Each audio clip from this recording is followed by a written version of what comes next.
Sky Gold, elegance of beauty. Thazhekode പഞ്ചായത്തിലെ ഒരു മരമുറി കേസുമായി ബന്ധപ്പെട്ട് വലിയ വിവാദങ്ങൾ, വലിയ വിമർശനങ്ങൾ, ആരോപണങ്ങൾ എല്ലാം ഉയർന്നു. അങ്ങനെ കഴിഞ്ഞ ദിവസം താഴേക്കോട് പഞ്ചായത്തിലെ ഇടതുപക്ഷത്തിൻ്റെ, അതായത് എല്ലാവരും അദ്ദേഹത്തിനോട് അടുപ്പമുള്ളവർ ചോദിച്ചപ്പോൾ സ്വീകാര്യനായ ഒരു മെമ്പർ മൊയ്ത് പൂത്തിലാക്കൽ, അപ്പോൾ അദ്ദേഹം ഒന്നാം പ്രതിയായിട്ടാണ് കഴിഞ്ഞ ദിവസം എന്താ പറയുക പോലീസ് അറസ്റ്റ് ചെയ്യുന്നു. അറസ്റ്റ് ചെയ്ത ഉടനെ തന്നെ വലിയ വാർത്തകളാവുന്നു, വലിയ സോഷ്യൽ മീഡിയയിൽ പ്രചരിക്കുന്നു. എന്തോ വലിയൊരു കുറ്റവാളിയെ പോലെയാണ് അദ്ദേഹത്തിനെ ചിത്രീകരിച്ചതെന്ന് തന്നെ പറയേണ്ടി വരും. അവസാനം കോടതിയിലെത്തിയപ്പോൾ കോടതിക്ക് കാര്യങ്ങൾ ബോധ്യമായിട്ടാണോ എന്തോ അദ്ദേഹത്തിന് ജാമ്യം കൊടുത്തു. അപ്പോൾ വലിയ രീതിയിൽ ആഘോഷിച്ച ആളുകളൊക്കെ ഉണ്ട്, ഞാൻ എടുത്ത് പറയുന്നൊന്നുമില്ല. ഇതാണ് മൊയ്ത് പുലാക്കൽ, അദ്ദേഹത്തോടൊപ്പം ഇടതുപക്ഷ പ്രവർത്തകരുണ്ട്.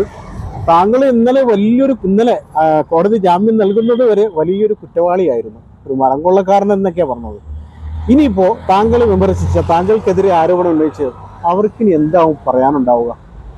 താഴേക്കോട് ഗ്രാമപഞ്ചായത്തിലെ മുസ്ലിം ലീഗും അതുപോലെ തന്നെ ഈ ഗ്രാമപഞ്ചായത്തിന് നേതൃത്വം കൊടുക്കുന്ന പ്രസിഡന്റും അതിന് കൂട്ടുപിടിക്കുന്ന ഗ്രാമപഞ്ചായത്ത് സെക്രട്ടറിയും ഉദ്യോഗസ്ഥരും ഉൾപ്പെടെ ഗൂഢാലോചന നടത്തിയതിൻ്റെ ഭാഗമായിട്ടാണ് ഇത്തരത്തിലുള്ള ഒരു ആരോപണം വന്നിട്ടുള്ളത്.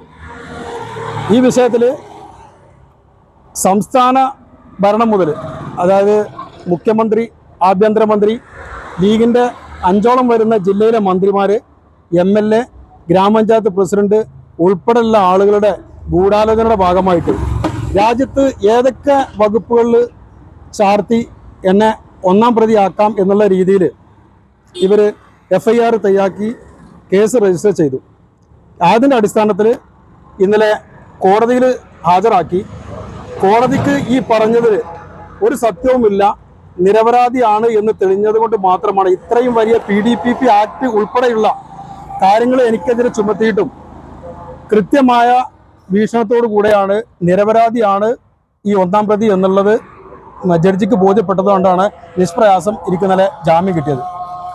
കാരണം ഈ ഒരു വിവാദം വരുന്ന അന്ന് മുതൽ തന്നെ ഇവിടെ ആഘോഷമാണ്. ഒരു ഗ്രാമപഞ്ചായത്ത് ഭരണസമിതി എന്ന് പറയുമ്പോൾ നമ്മൾ പൊതുവെ പറയും അതിൽ ഭരണപക്ഷ പ്രതിപക്ഷം ഇല്ല എന്നുള്ളത്.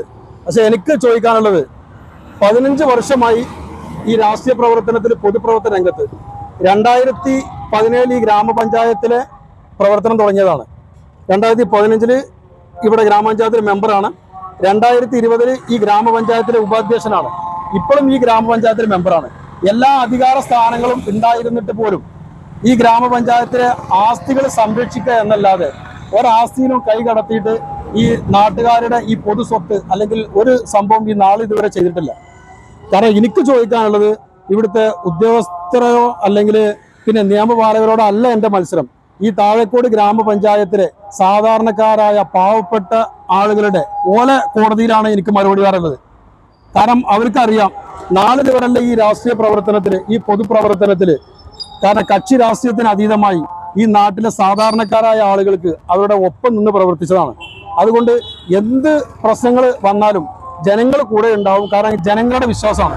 കാരണം ഇപ്പം ഈ നടക്കുന്ന പ്രശ്നങ്ങളൊക്കെ കാരണം രാഷ്ട്രീയ പ്രേരിതമായി എങ്ങനെ തകർക്കാം എന്നുള്ള ഒരു ഗൂഢാലോചനയുടെ ഭാഗമായിട്ടാണ് ഇത് നോക്കിക്കാണുന്നത്. അല്ല, അപ്പോഴൊരു ചോദ്യം ഉണ്ടല്ലോ, മൊയ്തുപ്പൂനോട് ഇപ്പോൾ ഈ താങ്കൾ പറയുന്ന എതിർപക്ഷത്തിന് ഇത്രയും വലിയ രീതിയിലുള്ളൊരു വൈരാഗ്യം ഉണ്ടാവുക, അതൊരു ചോദ്യമാണല്ലോ. എന്തുകൊണ്ടായിരിക്കും താങ്കളെ തകർക്കാൻ ഇത്രയും വലിയ രീതിയിൽ അവർ പരിശ്രമം? അത് മുഖ്യമന്ത്രി, ആഭ്യന്തരമന്ത്രി തുടങ്ങി അങ്ങനെ അത്രയും വലിയ രീതിയിൽ ഒക്കെ പോകുന്നു. മൊയ്തുപ്പൂനോട് അങ്ങനെ വ്യക്തിപരമായോ അല്ലെങ്കിൽ രാഷ്ട്രീയമായോ ഇത്രയും വൈരാഗ്യത്തിന്റെ കാരണം എന്താണ്? എൻ്റെ രാഷ്ട്രീയ ജീവിതത്തിൽ ഞാൻ നേരത്തെ സൂചിപ്പിച്ചതുപോലെ കക്ഷികളോ അല്ലെങ്കിൽ രാഷ്ട്രീയമോ നോക്കിയിട്ട് ഞാൻ ഇന്ന് വരെ ഒരാളോടും പെരുമാറിയിട്ടില്ല. അതായത് സൗഹൃദമായ രീതിയിലാണ് ഈ താഴേക്കോട്ടെ പഞ്ചായത്തിലെ ലീഗായാലും അതുപോലെ തന്നെ കോൺഗ്രസ് ആയാലും മറ്റുള്ള ആളുകളോട് വളരെ സൗമ്യമായ രീതിയിലാണ് ഞാൻ നാളിതുവരെ പ്രവർത്തിച്ചിട്ടുള്ളത്. ഈ ഒരു വിഷയം വന്നതോടുകൂടെയാണ് എന്നാലും എനിക്ക് ഈ കുറ്റപ്പെടുത്തി ഇവരോട്, അതായത് ഇത്രയും വിഷയങ്ങൾ വന്നതോടെയാണ് എനിക്ക് ഇവരെ എതിർത്ത് പറയേണ്ട വിഷയം വന്നിട്ടുള്ളത്. കാരണം നല്ല രീതിയിൽ പോകേണ്ട ഒരു പഞ്ചായത്ത് ഓഫീസിൽ ഇത്രയും എന്താ പറയുക വളരെ മോശമായ രീതിയിൽ ജനങ്ങളിടയിൽ താറടിച്ച് കാണിക്കാൻ വേണ്ടിയിട്ടാണ് ഇത്രയും ഒരു ആരോപണങ്ങൾ വന്ന് എന്നെ ഈ ഒരു വിഷയത്തിൽ താറടിച്ച് കാണിച്ചിട്ടുള്ളത്. അപ്പം ഞാൻ ഒരു കാര്യം ചോദിക്കട്ടെ, ഇപ്പോൾ ഞങ്ങളെല്ലാം പോയി കണ്ടായിരുന്നു, അവിടെ മരങ്ങളെല്ലാം മുറിച്ചിട്ടുണ്ട്, കൊണ്ടുപോയിട്ടുണ്ട്. അപ്പോൾ അവിടെ ഞാൻ നാട്ടുകാരോട് ചോദിച്ചപ്പോൾ അവർ പറഞ്ഞത് ഈ മരങ്ങളെല്ലാം ഉടലോടെ സ്വർഗത്തിൽ പോയതായിരിക്കും എന്നാണ് പറഞ്ഞത്, തമാശയ്ക്ക് പറഞ്ഞത്. അപ്പോൾ നമ്മളതിനെക്കുറിച്ച് വാർത്ത നൽകിയിരുന്നു. ഇപ്പം എന്തായാലും ഒരു ചോദ്യം ഉണ്ടല്ലോ, ഈ മരങ്ങളൊക്കെ എങ്ങോട്ട് പോയിട്ടുണ്ടാകും?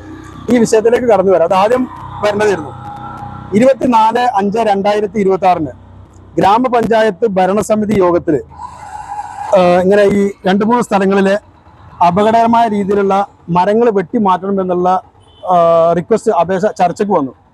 ഈ ഒരു അവസരത്തിൽ അപകടകരമായ രീതിയിലുള്ള മരച്ചില്ലകൾ വെട്ടിമാറ്റാൻ പഞ്ചായത്ത് സെക്രട്ടറിയെ ചുമതലപ്പെടുത്തി. അപ്പോൾ വാക്കാൽ ഞാൻ ആ സമയത്ത് പറഞ്ഞു, സ്റ്റാൻഡിംഗ് കമ്മിറ്റി ഉൾപ്പെടെയുള്ള വൈസ് പ്രസിഡന്റ് ഉൾപ്പെടെയുള്ള ആളുകൾ ഇതിന്റെ ചുമതല എടുത്തിട്ട് ഈ പ്രശ്നങ്ങൾ പരിഹരിക്കണം എന്നുള്ളത്. അപ്പോൾ president, vice president, standing committee ഉൾപ്പെടെയുള്ള ലീഗ് ഭരണസമിതി അത് വാർഡിലെ മെമ്പർ തന്നെ ചെയ്താൽ മതി എന്ന് പറഞ്ഞതിന്റെ ആ ഉള്ളിൽ ആ ഒരു, അതായത് എന്നെ വഞ്ചിക്കണം എന്നുള്ള, അല്ലെങ്കിൽ എന്നെ ഈ ഒരു വിഷയത്തിൽ കൊടുക്കണം എന്നുള്ളത് നിരപരാധിയായ എനിക്ക് മനസ്സിലാക്കാൻ കഴിഞ്ഞില്ല. അതാണ് ഇതിൽ ഉണ്ടായത്. അതേസമയം അത് ഈ സ്റ്റാൻഡിംഗ് കമ്മിറ്റി അല്ലെങ്കിൽ പ്രസിഡന്റോ വൈസ് പ്രസിഡന്റോ അല്ലെങ്കിൽ ഉദ്യോഗസ്ഥരന്നെ ഈ മരം വെട്ടിയാൽ മതി എന്നുള്ളത് ഞാൻ സ്റ്റാൻഡിൽ അവിടെ നിൽക്കേണ്ടിയിരുന്നു. പക്ഷെ ഞാനൊരു ജനപ്രതിനിധിയാണ് ആ വാർഡിൽ എന്നുള്ള ഇവരെ വിശ്വസിച്ച് ഞാൻ ഈ മരങ്ങളുടെ ചില്ല വെട്ടാൻ വേണ്ടി ഏറ്റെടുത്തു.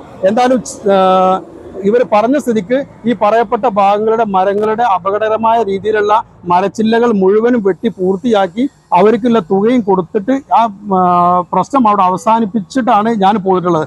അതിനുശേഷമാണ് ഇതിന്റെ പിന്നിൽ ഈ വലിയൊരു ഗൂഢാലോചന നടന്നിട്ട് ഈ മരങ്ങൾ, ഇത്രയും ലക്ഷങ്ങൾ വില മതിക്കുന്ന മരങ്ങൾ കടത്തിക്കൊണ്ടുപോയത്. ഇവിടെയാണ് നമുക്ക് സംശയം. ഈ മരങ്ങൾ അതാരായിരിക്കും? കാരണം താങ്കൾ ചില്ലകളൊക്കെ വെട്ടിക്കഴിഞ്ഞു. ഇപ്പൊ നോക്കിക്കഴിഞ്ഞാൽ എല്ലാ അടിയോടുകൂടി മരങ്ങളൊക്കെ വെട്ടി പോയിട്ടുണ്ട്. അപ്പൊ ഇത് ശരിക്കും പറഞ്ഞു കഴിഞ്ഞാല് താങ്കളെ കൊടുക്കാൻ വേണ്ടി, അല്ലെങ്കിൽ താങ്കളോട് ദേഷ്യമുള്ളവര് നടത്തിയ ഒരു എന്താ ഗൂഢാലോചനയുടെ ഭാഗം തന്നെ ആയിരിക്കും. അല്ല, അതാണ് ഞാൻ പറയണത്. മരങ്ങളുടെ ചില്ല വെട്ടി മാറ്റാൻ വേണ്ടി വാർഡ് മെമ്പറെ ചുമതലപ്പെടുത്തി അത് പ്രകാരം മരങ്ങളുടെ ചില്ല വെട്ടി എനിക്ക് ബോധ്യപ്പെട്ടതിന് ശേഷം ഞാൻ ഈ തുക അവർക്ക് കൊടുത്തു. അതിനുശേഷമാണ് ഇതിന്റെ മറവിൽ ഈ വില പിടിപ്പുള്ള ലക്ഷക്കണക്കിന് രൂപ വരുന്ന മരങ്ങൾ വെട്ടി മാറ്റിപ്പോയിട്ടത്. അതുകൊണ്ട് ശക്തമായ അന്വേഷണമാണ്. ഇതിന്റെ ഗൂഢാലോചനയിൽ പങ്കെടുത്ത മുഴുവൻ പ്രതികളെ അറസ്റ്റ് ചെയ്യണം. അതായത് ഇപ്പൊ ആഘോഷം, ഇപ്പൊ നേരത്തെ താങ്കൾ സൂചിപ്പിച്ചതുപോലെ ഇവിടെ പ്രതി ആരാണെന്നോ അറിയണതിന്റെ മുന്നേ തന്നെ ഇവിടെ ആഘോഷങ്ങളാണ്. അപ്പൊ നമ്മൾ മനസ്സിലാക്കേണ്ടതാണ് ഇതിന്റെ ഗൂഢാലോചന. അപ്പോൾ ശരിക്കും ഈ പറഞ്ഞ ഇപ്പൊ ഈ ആഘോഷിക്കുന്ന ആളുകളൊക്കെ ഇതിന്റെ പിന്നിലുണ്ടെന്ന് താങ്കൾക്ക് സംശയമുണ്ടോ? സംശയമുണ്ട്. കാരണം ഇത് പഞ്ചായത്ത് പ്രസിഡന്റ്, ഭരണസമിതിയിൽ ഉൾപ്പെട്ട മുസ്ലിം ലീഗിന്റെ ആളുകൾക്ക് വ്യക്തമായ പങ്ക് ഇതിലുണ്ട്. കാരണം മടിയിൽ കനള്ളോനെ പേടിയുള്ളൂ. ഞാൻ ഇന്ന് വരെ ഈ വിഷയങ്ങളൊന്നും വന്നിട്ട് ഒരു ചാനലിനും അഭിമുഖം കൊടുക്കാത്തത് ഇതിന്റെ നിജസ്ഥിതി പുറത്ത് വന്നതിന് ശേഷം ചാനലിന് അഭിമുഖം കൊടുക്കാന്ന് വിചാരിച്ചിട്ടാ. പല ആളുകളും ചോദിക്കുന്നുണ്ട് എന്താണ് പ്രതികരിക്കാത്തത് എന്നുള്ളത്. അങ്ങനെ കണ്ടതിനും കേട്ടതിനും ഒന്നും പ്രതികരിക്കുന്ന സ്വഭാവക്കാരനല്ല ഞാൻ. എന്തായാലും നാട്ടിലെ ജനങ്ങൾക്ക് ബോധ്യമായിട്ടുണ്ട് എന്താണ് കാര്യങ്ങൾ എന്നുള്ളത്. ഞാനും അതുപോലെ തന്നെ ഞാൻ പ്രതിനിധാനം ചെയ്യുന്ന communist party of India, Marxist, CPIM-ഉം ഇതിന്റെ യഥാർത്ഥ കുറ്റവാളികളെ നിയമത്തിന് മുന്നിൽ കൊണ്ടുവരുന്നത് വരെ ഉണ്ടാവും. അതാണ് എനിക്ക് അവസാനമായിട്ട് പറയാനുള്ളത്. മൊയ്തുപ്പൂ പുലാക്കൽ വളരെ വ്യക്തമായ കാര്യങ്ങൾ പറഞ്ഞു. കാരണം ഇപ്പോൾ ഈ മരമുറി കേസ് മരമുറി കൊള്ളയായി മാറി. അതെല്ലാം മൊയ്തുപ്പൂ പുലാക്കലിന്റെ തലയിൽ മാത്രം ഒന്നാം പ്രതിയാക്കി അങ്ങനെയുള്ള ചിത്രീകരണങ്ങളൊക്കെ ഒരുപാട് നടന്നു എന്ന് അദ്ദേഹം മാത്രമല്ല, അദ്ദേഹത്തിന്റെ പാർട്ടിയുടെ പ്രധാനപ്പെട്ട ആളുകൾ വരെ പറഞ്ഞു. ഇന്നലെ അദ്ദേഹത്തിനെ അറസ്റ്റ് ചെയ്തത് വലിയ ആഘോഷമായി. അദ്ദേഹത്തിന് കോടതിക്ക് കാര്യങ്ങൾ ബോധ്യപ്പെട്ട് അദ്ദേഹത്തിന് ജാമ്യം നൽകി. ഇനിയിപ്പോൾ അദ്ദേഹത്തിന്റെ വാക്കുകളിൽ നിന്ന് മനസ്സിലാവുന്നത് മരച്ചില്ലകൾ വെട്ടിമാറ്റിക്കഴിഞ്ഞ് പിന്നെയും മരം ആര് കൊണ്ടുപോയിട്ടുണ്ടാകും. അപ്പോൾ ഇദ്ദേഹത്തിനെ എതിർക്കുന്നവർക്ക് അതിന്റെ പിന്നിൽ പങ്കുണ്ടാകാം, ഗൂഢാലോചന നടന്നിട്ടുണ്ടാകാം.